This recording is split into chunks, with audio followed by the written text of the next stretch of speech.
You're listening to the Options Insider Radio Network, the home of the Options Podcast. For more quality options programs, visit theoptionsinsider.com or search for Options Insider Radio Network in your podcast provider of choice. Listeners can also access all of our programming through our mobile app available in the iTunes and Google Play stores. Select programs are also available via live stream at mixlr.com/options-insider. That's mixlr.com/options-insider. Don't forget to follow along with your favorite programs and submit your own questions for the hosts at twitter.com/options, stocktwits.com/options, facebook.com/theoptionsinsider, or via questions at theoptionsinsider.com.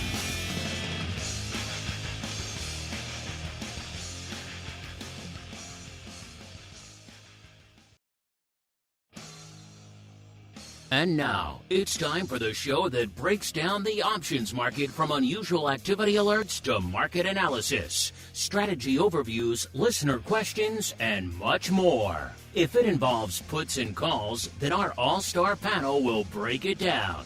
It's time to hit the Option Block with your host, Mark Longo from the Options Insider Media Group, and co-hosts Uncle Mike Tosaw from St. Charles Wealth Management, along with Mark the Greasy Meatball Sebastian and Andrew the Rock Lobster Giovinazzi from OptionPit.com. If you trade options, you want to be smart about every decision. So why not choose the smartest platform for your trades? At public.com, you can view upcoming earnings dates directly in the options chain. You can queue and execute multiple orders simultaneously. Easily view contract performance over time. And if you have a question about any stock, you can ask Alpha, their AI for investors. But want to know the smartest part of trading options on Public? Earning rebates on every single contract traded. No other platform provides options trading rebates, and they reduce your trading costs to less than $0 per trade. So, make the smart move and switch to public.com, the only options trading platform where you can earn rebates on every single contract traded. Paid for by Public Investing. Options not suitable for all investors and carry significant risk. Full disclosures in podcast description. And now, get ready to hit the Option Block. All right, everybody. That music means we are back. It is Monday.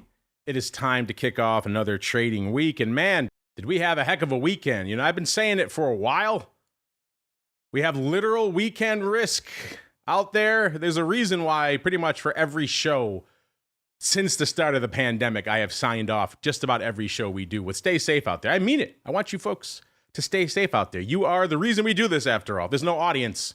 I'm just speaking into an empty mic at the end of the day. But these are crazy times we're all living through out there. So just something to bear in mind. Keep your head on a swivel out there. Stay safe. Of course, we were a couple of inches away from coming into the start of this week. Very different world, very different markets, obviously, to kick off this week. So kind of hard to not look back on things. It makes you look at other similar scenarios. You know, interesting times, again, that we are all living in. My name, of course, Mark Longo from theoptionsinsider.com, as well as from the network upon which all of you folks are listening to these days. Again, crazy starts to the week here. Of course, RNC kicking off this week as well. So just here's breath from having no nominee on one side, and then the other side, the head nominee is in flux heading into the major party cycles. Would have been just chaos across the board, just all sorts of things that makes you wonder, makes you also think back to how this has played out in the past. Again, it's not our usual kind of fun subject for a trivia segment, but, you know, it's kind of unavoidable, unfortunately, in these days we're all living in. So we'll just get to the trivia right now. I am joined, of course, by the uncleest of Mikes, Mr. Uncle Mike Tosaw from St. Charles Wealth Management, as well as by the rockingest of lobsters, Mr. Andrew Giovinazzi from OptionPit.com. No music on this one, I don't think. It's not exactly the most festive of topics, but it got me wondering as we saw this. I think for a lot of people, all these events that played out over the weekend, the historical precedent for them. When's the last time we all saw something like this? And I vividly recall, many of you who were alive in the 80s, it does fall, unfortunately, under the purview of our trivia contest, was pretty much the last time we all saw anything like this. Of course, it was the failed assassination attempt on Ronald Reagan. So let's get out there now. Let's open up the phone lines here to our buzzers. What was the year? We got a buzz from Andrews. He's going first. What was this? Make it simple. What year did they attempt to shoot Reagan, Mr. Rock Lobster? I'm going to say 83. Interesting. Oh my gosh. Interesting. The answer would be no. Uncle Mike, can you steal? 1981. Yes. It was all over the news this weekend. Dang. You know, that kind of struck me as just crazy as well, how early it was. I did just go look, and it was 2 months into his term. He had just been inaugurated a few months before. It was March of 1981. So literally 2 months into taking office, someone tries to kill you. That has to mess with your head, I would think. And they come pretty close. You do get hit. Just crazy town. Let's add an extra half point for this one as well. Why not? Reagan wasn't, unfortunately, the only person hit that day. There were other people, including his press secretary. What was the name? Who did survive as well. Everyone survived that day, thankfully. Anyone have the name for the press secretary? I need a buzz. I can't just shout it out. You got to type a buzz. It was Tosaw buzz first. Okay, Tosaw, go ahead. Destruction. Tosaw, go ahead. Brady. Yes. What was his first name? Jim, I believe. Yeah, Jim James Brady. Tosaw, 1.5 points. Yeah. There you go. This is getting ugly. Getting ugly. Yeah, Mr. You said you wanted no charity. There is indeed no charity out there, but I do have vivid memories of this. I was only about 5 at the time, I believe. So I was pretty young, and I remember I had a friend over. We were probably playing He-Man in my playroom somewhere or something like that. And I have vivid memories of my mother bursting into the room and just shouting, "They've shot Reagan!" And I was, barely 5. So my first thought was like, "Who the hell's Reagan?" And then B, I was more concerned that my mother was so hysterical at the time. It's one of those things that makes an impression all these years later. Just crazy times we are all living in, listeners. Hope you're staying safe out there as we keep on rolling into the trading block. It's time to break down the latest topics, trades, and trends in the world of options. It's time for the trading block. All right, everybody, welcome to the trading block, the portion of the show where we break down what the heck is trading. And, sometimes it seems minimalist to make these kind of comments about what impact these types of events would have on the market, but that's what we do here on a show like this. And so, you would expect a few inches, a few millimeters, a few centimeters in one direction or the other for that bullet, and we would be having a very different conversation today, listeners. As it is, the markets seem like they're kind of a bit of in rally-ho mode out here right now. S&P up. It was up more, up about 0.6%, giving some of that back now, up about 0.4%. The Dow up about 0.5%, and the NASDAQ up about 0.5% as well. My goodness, Russell 2000 small caps, I guess they're continuing their rotation today, up 1.6% out there. So small caps up, let's just see, just over the past 5 days, 7.5%. So you're talking almost a year's worth of average returns for any major index just in the past 5 days in the Russell 2000. So, yeah, these are indeed crazy times we are all living in after some certainly dicey moments over the weekend. VIX coming in right now, literally unched from where it was on the Thursday show at a 13. VVIX actually coming in slightly down to an 82, down about 3 points out there. Again, we've been talking for a while on shows like Volatility Views. There is quite literal weekend risk out there. We saw it again play out in front of our eyes this past weekend. People have always asked, what are some interesting ways you could maybe protect yourself from it? Russell, our buddy over there on Vol Views, has been experimenting with this weekend carry trade in UVIX. Nothing's riskless, obviously, at the end of the day, listeners, but it does seem from his back testing and the few times he's actually implemented it, it actually is fairly nominal from a risk perspective. He actually hasn't made, I think, a few cents off by doing it, but also by having something like that, it gives you effectively a very low risk way to maybe hedge yourself and your portfolio against some dramatic event unfolding over the weekend when everything else is closed. So just an intriguing one. If you're not sure what I'm talking about, you should be checking out the Vol Views show because interesting nuggets like that pop out there all the time. All right, let's go around the horn. Let's go to our defending, reigning, undisputed champion out there on the trivia side. And looking so far, the trend for this year is he's going to retain Mr. Uncle Mike, sir, you were probably a little bit younger than me at that time, so I'm not sure if you have any memories of the attempt on Reagan. I barely remember it. And then B, what are your thoughts on what we're seeing out here in the market, sir? No, I don't remember it. I mean, I'm trying to be a student of history as best I can, because if we don't know our history, we are destined to repeat it. Sad day, and I don't care if you're a Democrat or a Republican. I mean, it's a sad day when Kennedy's shot, when Reagan was shot, when Trump is shot. I'd feel the same way if it's Trump, Biden, or whoever. Shooting your president ain't cool.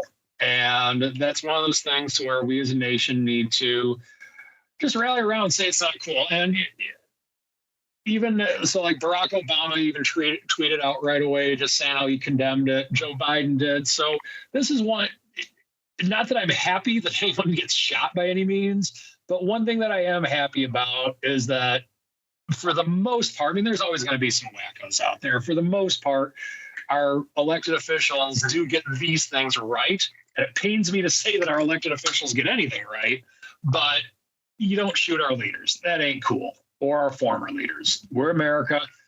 Stop. That's kind of it.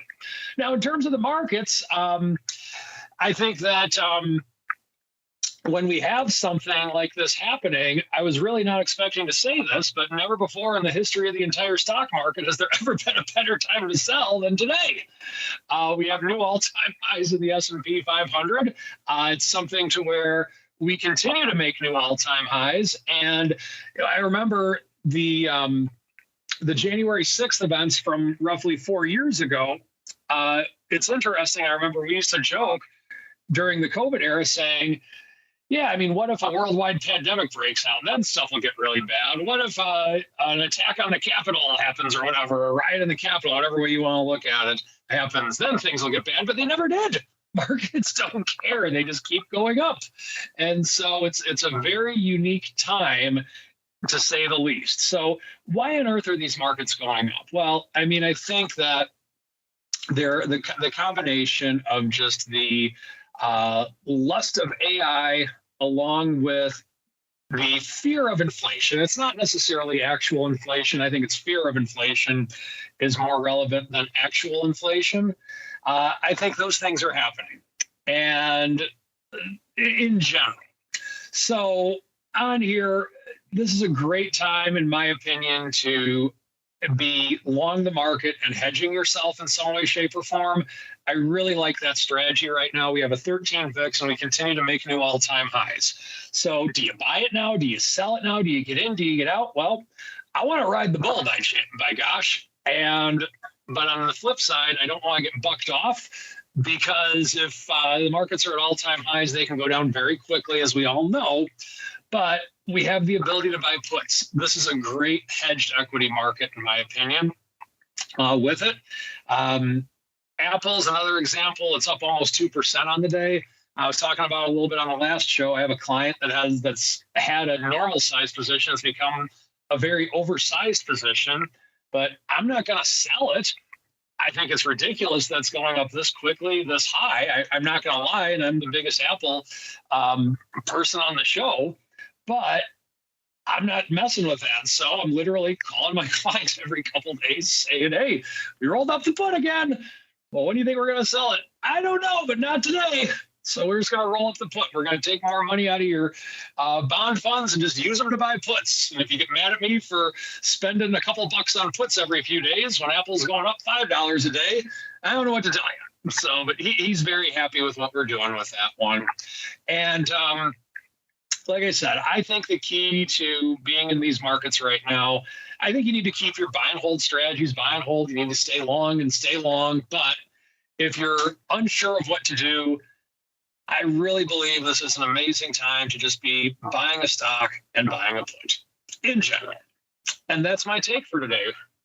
Yeah, I think we can all hope if anything good can come out of this madness, it's that a bit of de-escalation across the board never hurt anybody. On the left, on the right, everybody just kind of take a step back, take a deep breath, and maybe calmer, cooler, saner heads will prevail out there. Of course, I say saner heads, and now I toss it to the rockingest of lobsters. Mr. Rock Lobster, sir, if you have any thoughts on that fateful day back in 1981, I think you were 27 at the time. And then B, what's catching your eye in this surprisingly raucous start to the trading week? What was I? Was I 27? No, I was a little. Nah, I wasn't quite that old. I was in high school, I think. Yeah, well, maybe 17. I don't know, 15, 16. Yeah, that was surprising. I don't know. It kind of fits the same sort of oddball profile in a little ways. Like, what was it? Hinckley? Was that guy John Hinckley or whatever his name was? I think he's still mildewing away in jail or something. Kind of a lone nutcase, and who knows when you look at Twitter, like the conspiracy theory stuff is like insane. Everybody has a phone. What's going on? Why did they let it? All this kind of. So, and I think it's,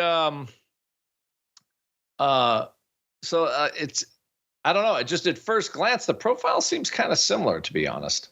I think it was fortunate he missed. I don't think that would have been pretty terrible. It looks like by inches, but like he survived. It's like now, obviously the Secret Service hopefully will get their act together, and not let somebody hang out on the roof 150 yards away. But the market in general, I've been looking at the premium for let's just look at it this way. Look at what's happening to all the solar stocks right now. They're getting shellacked. Oil companies are going up. Businesses that I think folks think would be more favorable to a Trump administration are rallying, and things more favorable to a Biden administration are selling off, like TAN. That's just the solar ETF. So that's what the market appears to be right now. Another thing we have is okay, well, I feel this ratchets up the tension somewhat. However, that October future that has a kink in the vol curve is not going. It's actually lower today with VIX cash up. So for a while, when I was looking, the vol products were down on the day. We actually made lows in all of the vol products this morning. And then now VIX is catching a bid. IWM is still holding firm, but VIX is up 68 cents. It was in the mid 12s. So, I mean, and I keep thinking to myself, where has the volatility been in this market? Has it been on the downside or has it been on the upside? And the vol's all been on the upside. So I can't disagree with Mike's, a thesis. Like you want to be long and buy a put. The puts are so darn cheap relative to anything. Or be long SPY, long VIX, either one. So when you buy a put and you buy stock, that's a synthetic call. And in a bull market, a call is the best thing to have. There's nothing that comes close. And if the market falls apart, you always have the put to sell. You take that money and then you go buy more stock, or you roll it down and buy another put, and I think that's part of the problem. With people who are investing is they're like, well, I don't want to get in up here. And, if you're going to invest, you have to take some risk, but if you buy a put, it's a lot easier to risk only 10% of your capital than 20 or 25. Or you buy a put even tighter, 5%. And you make sure you sell it when it's paying or roll it when it's paying. Because then the put does you no good. I think the only exception sometimes is you just let it, if it gets way in the money, you just leave it on and then you close it, or roll it at the last minute. Again, there's a lot of put trading strategies, but I think right now the volatility is in the upside. VIX is going up because the at the money volatility continues to glide higher. It does not go down. look at the call skew in the IWM, it's inverted in the short term. It's odd to have index volatility on a 1-week option where the call that's 3% out of the money has a higher vol than the at the money. So the vol is in the upside. I think these are a lot of cliches, but if there are a lot of folks that are underinvested and then all of a sudden they I missed this rally. I missed the IWM going up 10%, almost 10% in 5 days. I missed NVIDIA going up tenfold in 2 years. That's not exaggeration, by the way.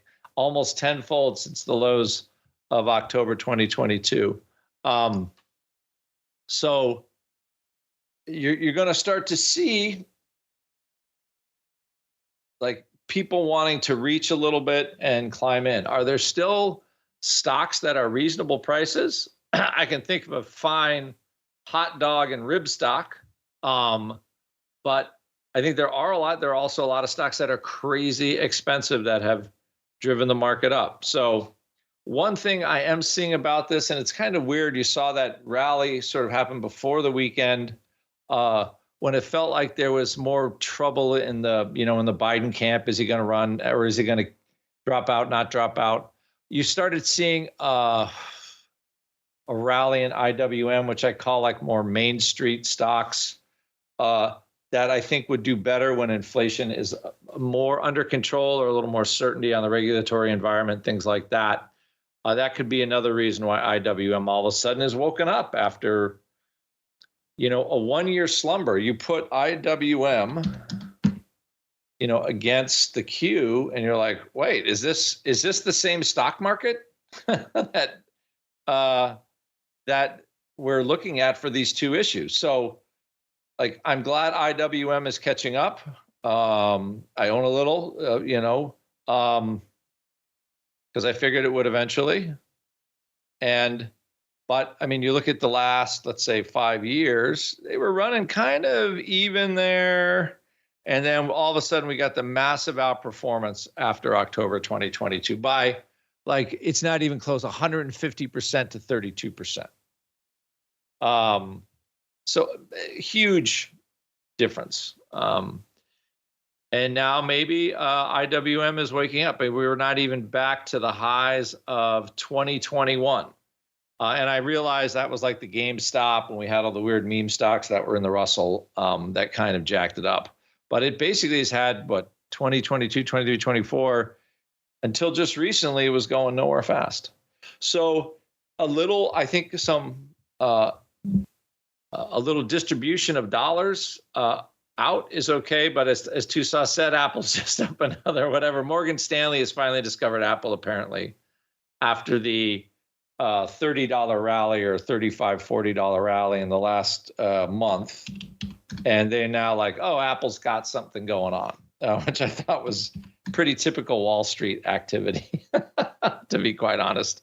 But you got SPX up, you've got VIX up on a Monday, which is not too crazy, although it was only up about 25 cents this morning. So the liquidity provider once again is dragging the at-the-money vol higher, which in 2024 has meant stocks going higher. So the long stock, long put, hard to argue with Mr. Tosaw on that one. So, and I can't disagree with him at all either. It is a good control position to have. And I think folks are just, they're just selling puts and being happy about it because they keep going out worthless. So it's not always going to work like that, but at least for right now it is. Let's see what else is working or perhaps not working out there in the market today, listeners. And looks like things are working across the board. Again, just a crazy, surprising start to this week. A lot of volume on the tape, kind of across the board. It's heavy everywhere we're looking. Let's kick things off in the VIX.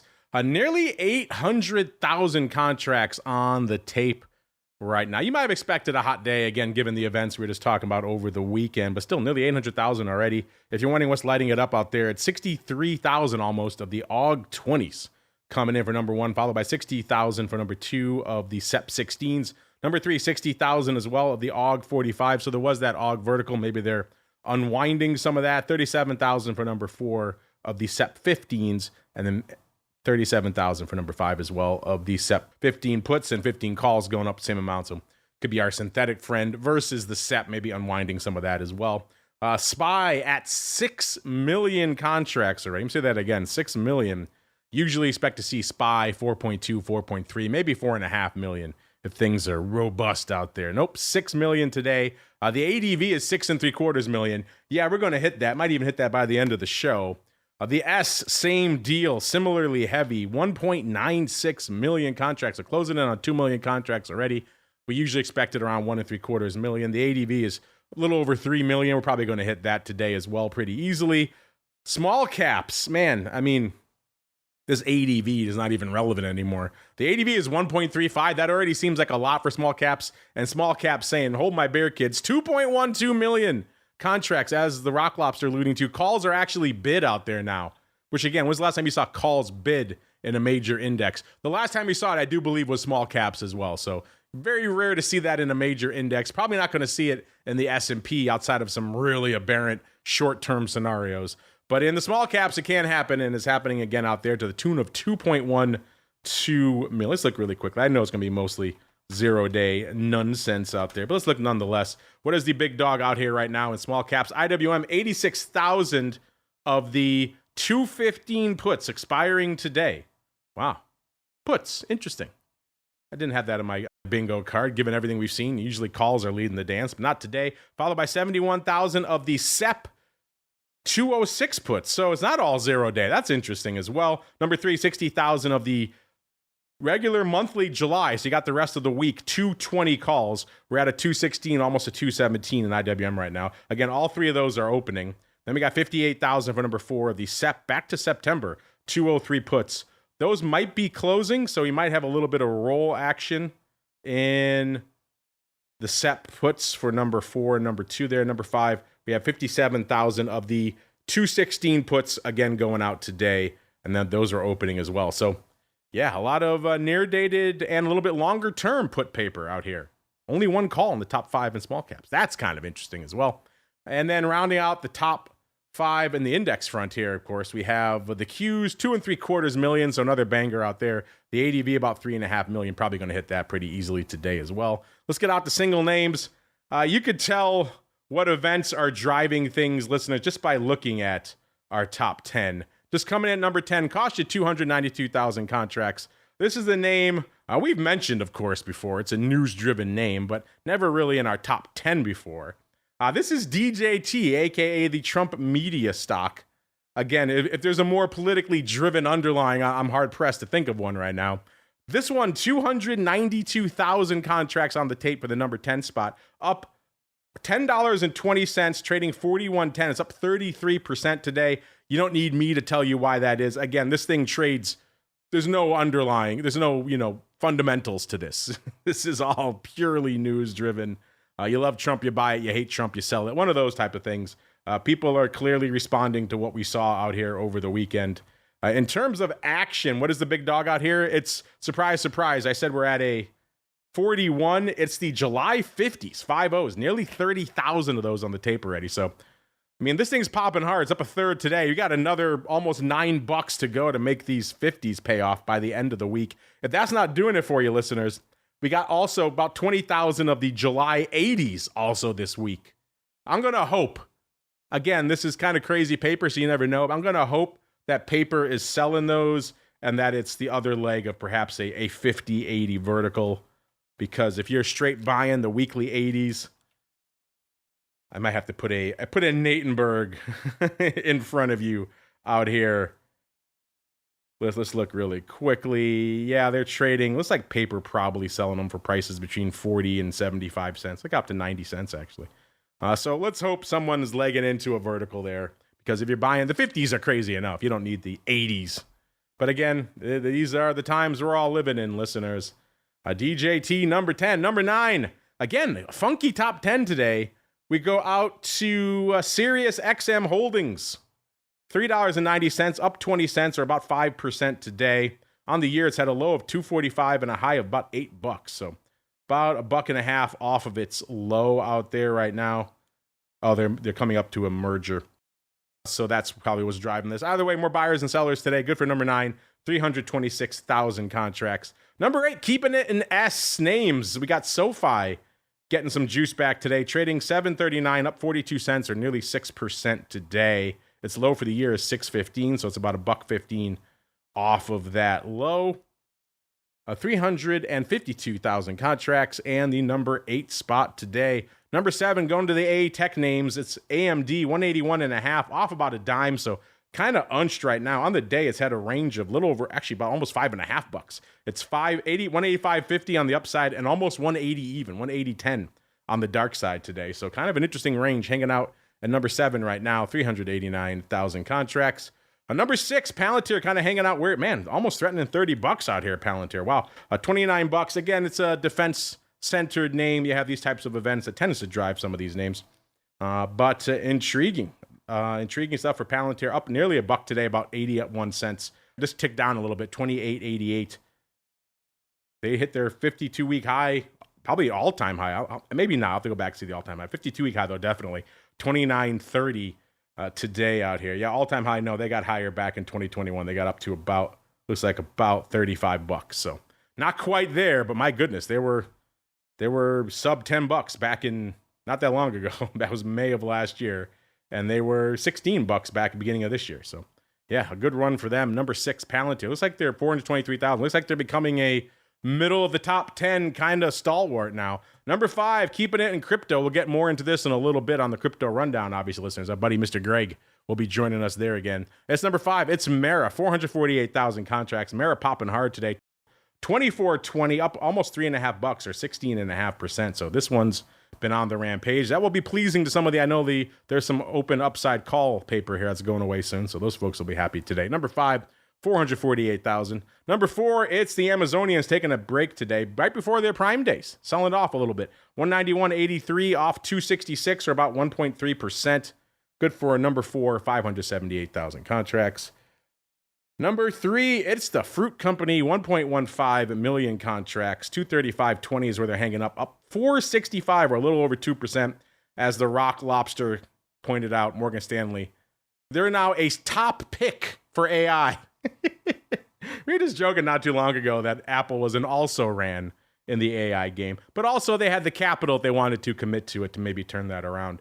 Apparently Morgan Stanley decided that they have. Either way, popping hard today. Good for number 3, 1.15. Number 2, it's Tesla. My goodness, 261.25, up $13 or 5.25%. So the woes of EVs don't seem to be affecting this name at all. I guess that's what you call the old pivot, right? Talk about robo-taxis, talk about robots. Forget about the EVs that you're slashing prices on day after day out here, and that the average sale price of an EV has fallen from about $60,000 just about a year and a half ago to somewhere around $30,000 now. So cut nearly in half, but we won't talk about that. Instead, we'll pump the stock $11.50, nearly 4.65%, 259.78. If anyone's the masters of the shell game out there, it's Tesla, though Apple looking pretty good at it these days as well. And then number 1, you know what it is. It's NVIDIA, 128.40, off about 85 cents, not even 1%. Good for 2.13 million contracts on the tape out there today. Earnings on the docket this week. We had Goldman today, BlackRock today, tomorrow Bank of America and PNC. So if you like your financials, the early sessions of earnings season really got you covered. Wednesday, J&J, more banks, U.S. Bancorp, Northern Trust. Got some airlines in there, United Airlines. If you like your aluminum, you got Alcoa for all the Brits out there. And you know who you are. And then I can always tell, by the way, a long-time listener when they write in about rolled aluminum. And then we got Discover on Wednesday as well. So still a lot of financials coming up. Thursday, we got Domino's, a Pizza, and Netflix. And Friday, we've got Amex, the credit cards, not the exchange. And then Halliburton and Comerica out there right now. Goldman, really quickly, because they were popping off before the bell today. They're trading nearly $500 going into their announcement, 479.88. They were pricing in 3.7%. They delivered 0.9%, so they were anemic on the ball front. They have moved 1.3% now, so a little bit more, but still less than half of what the straddle is pricing in. So interesting stuff afoot out there. If you want to check out those reports for yourselves, only one place to go. TheOptionsInsider.com is the place to go to learn more as we keep on going into a little bit of the Odd Block. It's time to break down the most interesting, unusual, and downright questionable options activity that's been identified by theoptionsinsider.com. It's time for the Odd Block.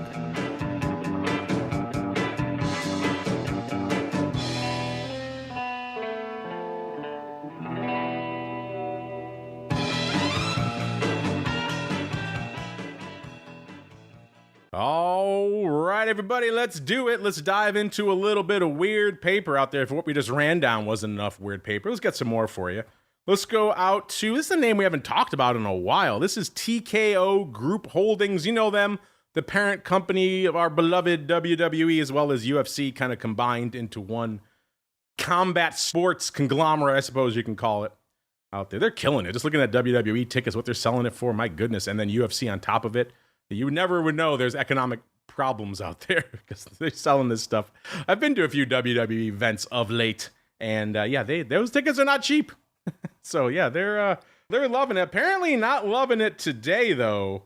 Out here, stock taking a bit of a whooping, 106.65 off 440, or nearly 4%. So this puts today's paper in some more intriguing light. They have had a little bit of a run lately. I know they did some sort of private equity deal a few months ago, and that's why the stock is at this a little bit loftier valuation. I think Endeavor dumped some of their holdings, and so that deal valued it at a little bit higher level, which is why it's back north of triple digits, listeners, if you haven't been paying attention out here. In terms of on the year, this one pretty much a year ago was $80 and change. And remember, and then it got rallied, then it got dumped back down to about $80 again. Remember, when Vince McMahon, who was the former owner and founder of WWE, was dumping a lot of his shares pre-scandal. Then it had this nice run, part of it driven by this, obviously ticket sales doing well, and also by this private equity transaction out here. Looks like coming off the top now. The top was 113.30.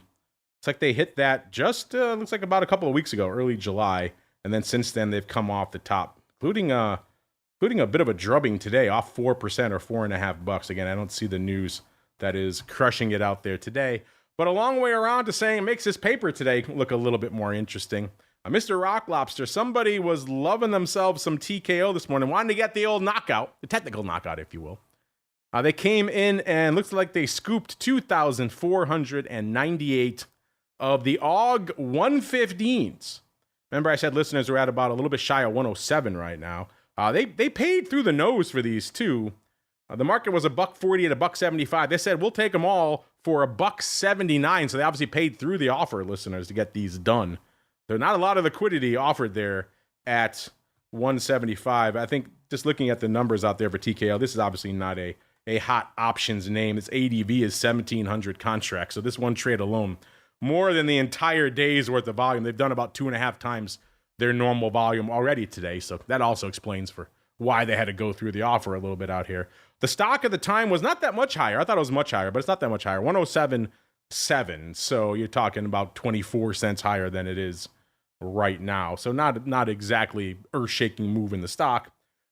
Looking at this, it seemed kind of rich to me. It's about a 33 vol, but it just seemed like this person was really not just reaching from a execution perspective, but also from a price perspective. So my first blush when I saw this was, oh, maybe this is a stock substitution. The stock has run up quite a bit, but then they're buying the 115s. You don't usually see, and it's August, you don't usually see that near dated and that far out of the money for a stock substitution play. Usually you get a little bit longer term and a little bit meatier out there if you are going to do it that way and take some stock off against it. I don't see any tide legs going up with it as well. So Mr. Rock Lobster, it does seem like it is what it appears to be on the surface, which is somebody just really had to have these August 115s paying quite a bit for them. Worth noting, I should mention, there are earnings August 8th, so that probably accounts for some of this juice we're seeing here.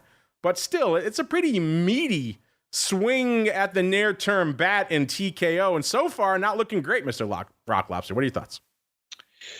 Yeah, you know what's funny is I took this off our list. I forgot to, because we were talking about this. We were pretty. I thought we had a good narrative going that McMahon was just doing the old slam dunk, screw you guys, and then I'll just do what I want with the stock. And I took it on because this was in like the 70s, as I recall. Yeah, like it was high 70s. It was like, saw that. Yeah, it was like 78, something like that. Yeah.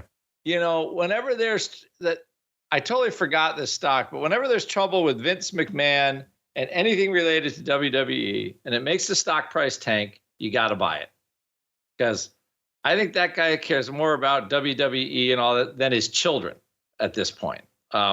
So he just he's a little like Trump. He kind of he bounces back. Let's just put it that way. I think that's literally true because before he was gone, he fired all of his children from the company. So he clearly he clearly valued the company more than his own family. But that's a conversation for another day. Yeah, that's a conversation for another. However,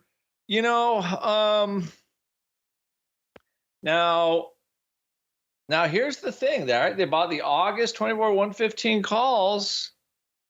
They are higher.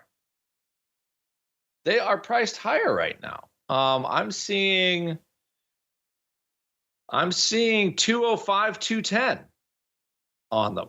So they must be friends with the market maker. What's going on? They must be. I mean, the 110 straddle is $9. It's a little in the money. So I'll say like a fair strangle value is probably $6 out there, somewhere around there. If you had a synthetic 106.75 strike, it's probably about $5.50, $6. That's where I'd make it. And these are not unreasonable. What's weird is August is only 6 weeks away. August expiration. Yeah, it seems so far in the distance, doesn't it? Yeah, it's so. Again, I don't think they're unreasonable calls, but you're going to need the stock is going to have to help an awful lot to get there. I think.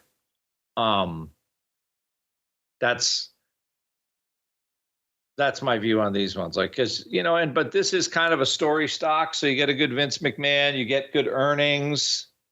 You can see the stock of $10. So I don't think they're unreasonable, but they're going to need some help they're going to need some really good news for this to pay. I mean, they're already at money, so it's passing the first test, but let's see here. They don't. I mean, even with decay, how low does that August 115 call get? It probably doesn't get a whole lot below $1.50 if the stock stays here, even if it's $9 out of the money.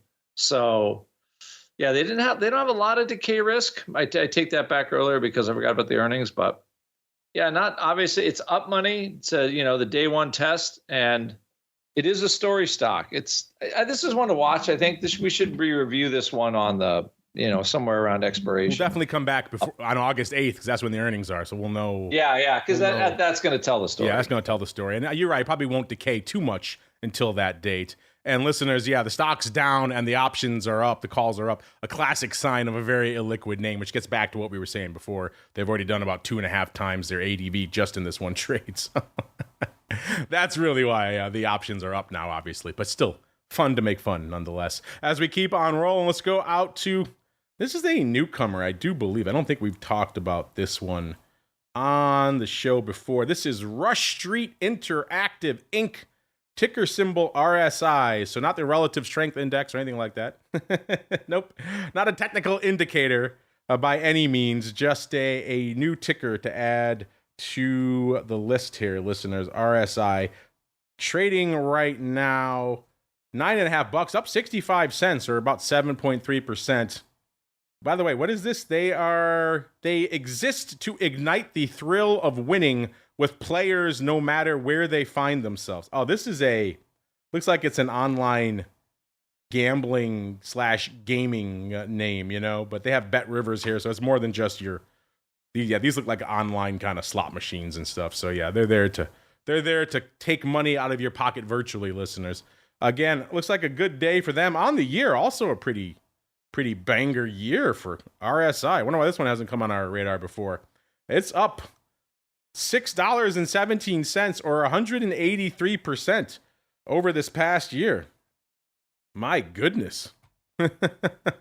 Good year for them. And it looks like somebody, Mr. Rock Lobster, thinks the party is continuing out here in RSI. Looking at this chart, it's hard to fault them. They came in this morning, they said, AUG 10s, how are they? Stock was $9.28, and the market was 45 cents at 50, so pretty tight. They said, done, we'll buy them. We'll get 404 for 50. Then they came back, says, how are they now? And they said, 45 cents at 60 now. And they said, done, we'll buy them for 60, 1,781 more times.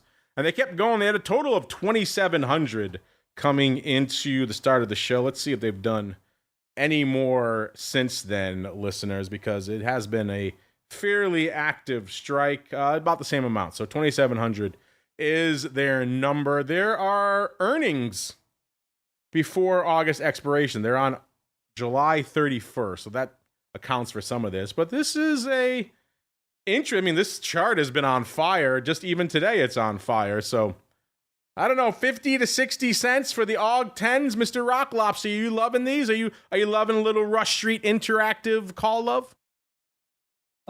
We got it. We got a new stock. I'm thrilled that we got a new name. That's what I live for, just to give you new names to track.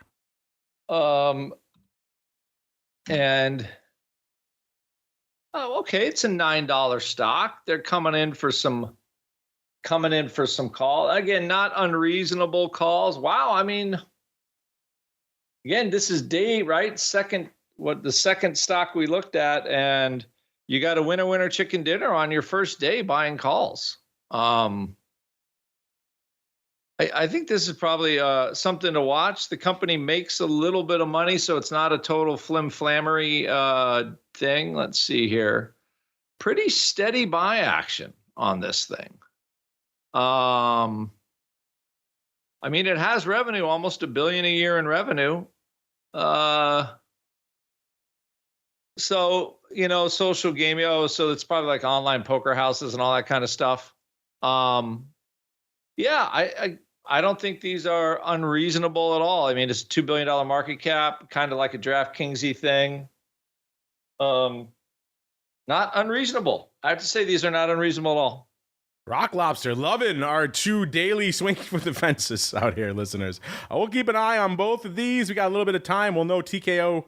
Actually, we'll know this one on July 31st. We'll know this one sooner, whether they're paying off or not. They might be paying off by the end of the day at this rate. We'll see. Speaking of the end of the day, we're coming up against it, so it's time to get to Uncle Mike and his strategy block. It's time to dispense options, wit, wisdom, and education. It's time for the strategy block. All right, Uncle Mike, the floor is yours, sir. What do you got in store for us today? Let's talk politics. As Mark Longo cringes as I open with that. Let's talk politics. Right now, the election is not right around the corner, but it's getting close. We're at the Republican convention right now, and it's getting closer, folks. And if you're concerned about Election Day, tomfoolery, chaos, skullduggery, whatever the case may be, now is not a bad time to consider looking into buying some type of protection for your portfolio. I know I talked about a lot on the strategy block earlier in the show on the trading block, to where I really like being long equities and long put options right now. And so if you are concerned of some type of a downturn in the election, there's an old saying, fire insurance is really cheap before the house is on fire. So here's what I mean by that. We have a 13 VIX right now. And if all of a sudden, let's say that the Democrats want to change candidates, Trump gets shot and killed, or whatever the case may be, if something truly bad happens, and I'm not trying to say this last weekend was not bad by any means, but in terms of the election in and of itself, it's not going to make a difference. Trump's going to have a Band-Aid on his ear. Big whoop. So with that being said, it's not a major move. But if you're concerned of a major move of some sort, what I want to go with for a strategy is look into how you can lock in VIX premium now.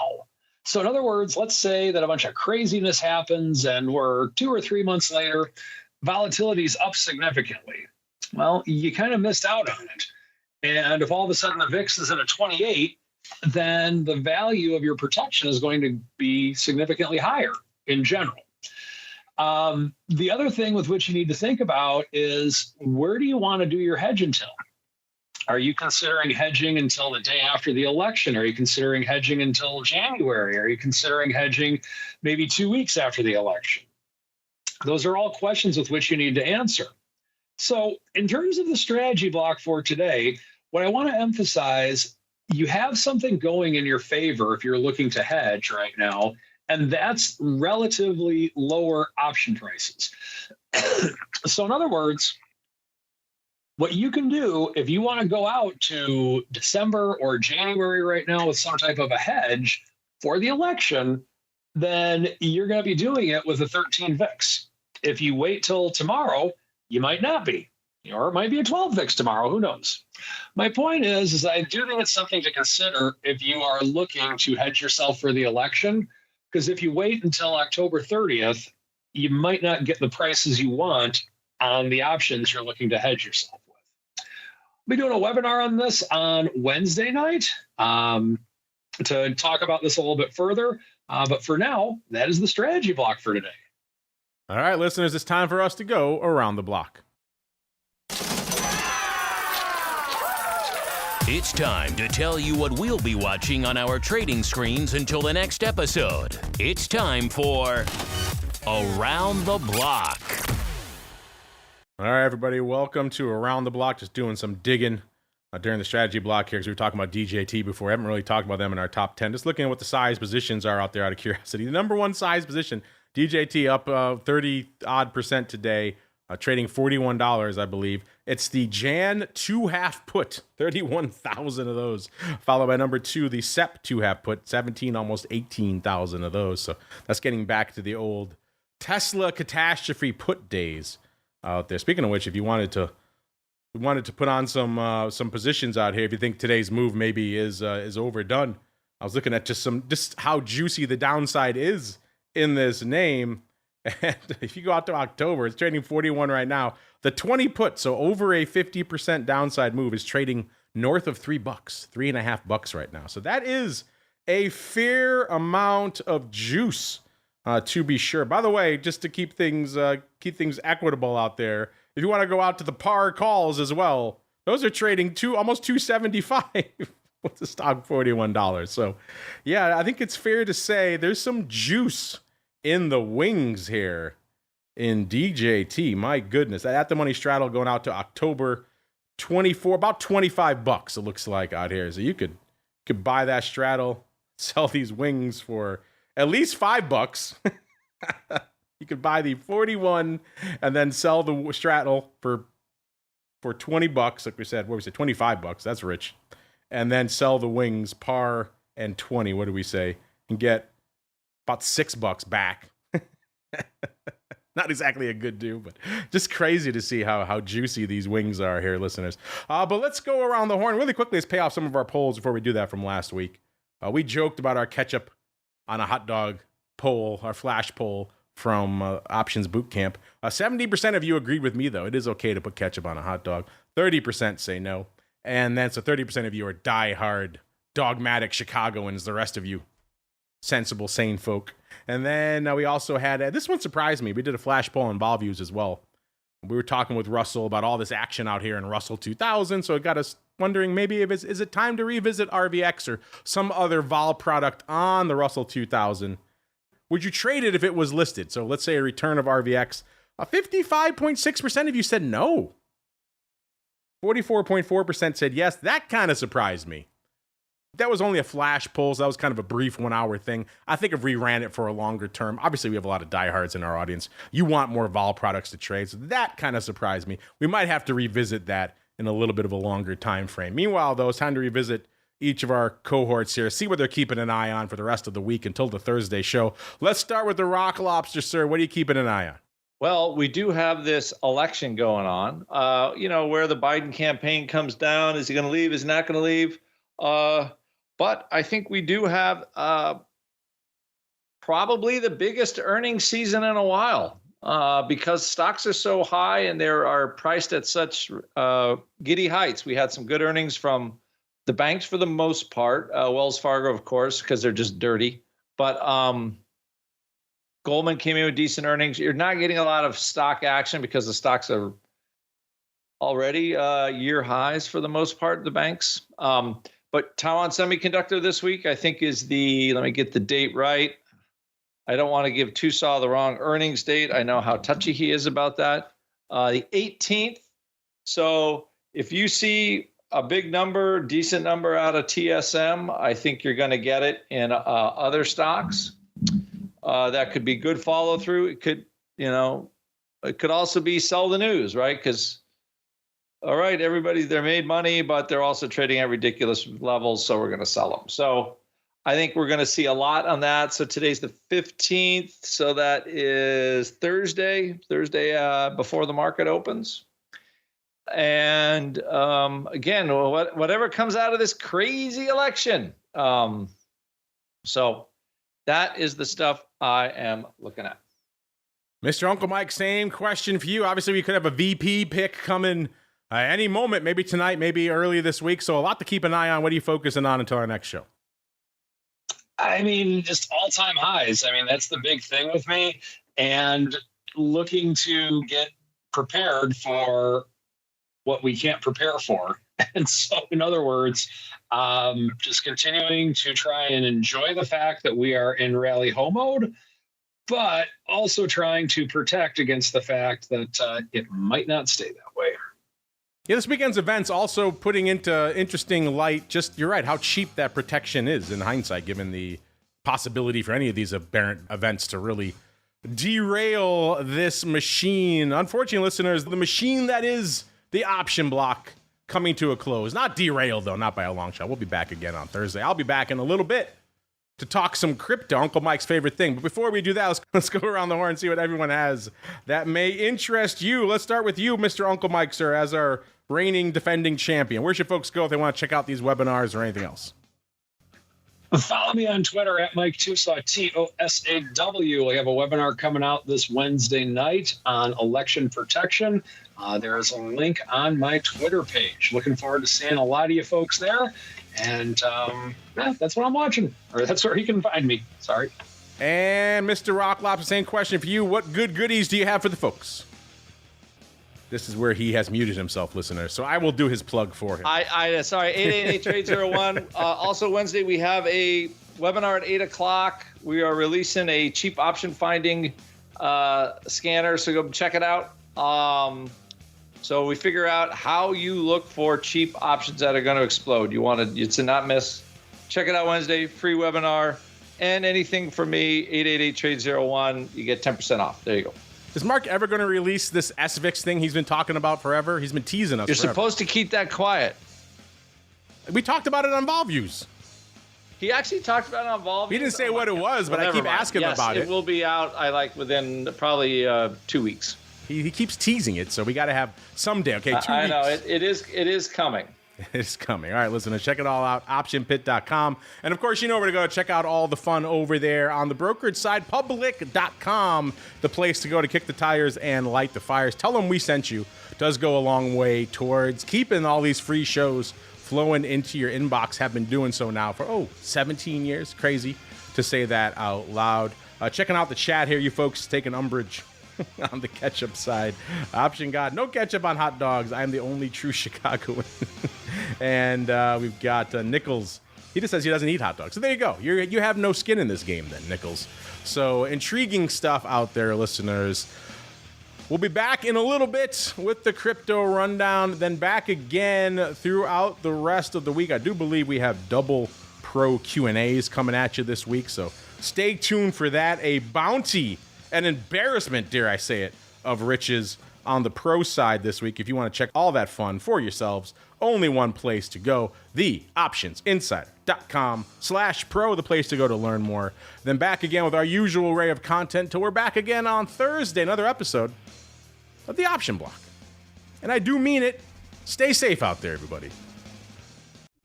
Most options trading platforms are commission-free, and there are some that don't charge per contract fees. Public.com goes a step further. When you trade options on Public, there are no commissions, no per-contract fees, and you get a rebate of up to 18 cents per contract traded. That means it costs less than $0 per transaction. In other words, instead of paying to place options trades, you literally earn money, and that money can add up fast. If you trade 1,000 option contracts on Public, you'll earn up to $180 in rebates. 10,000 contracts? Up to almost $1,200. It's pretty obvious why NerdWallet recently gave options trading on Public 5 out of 5 stars. Because Public really stands out for the cost of its options trades.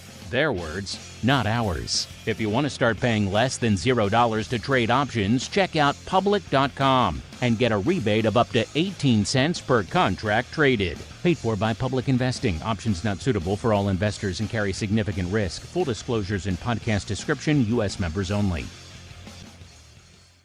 You're listening to the Options Insider Radio Network, the home of the Options Podcast. For more quality options programs, visit theoptionsinsider.com or search for Options Insider Radio Network in your podcast provider of choice. Listeners can also access all of our programming through our mobile app available in the iTunes and Google Play stores. Select programs are also available via live stream at mixlr.com/options-insider. That's mixlr.com/options-insider. Don't forget to follow along with your favorite programs and submit your own questions for the hosts at twitter.com/options, stocktwits.com/options, facebook.com/theoptionsinsider, or via questions at theoptionsinsider.com.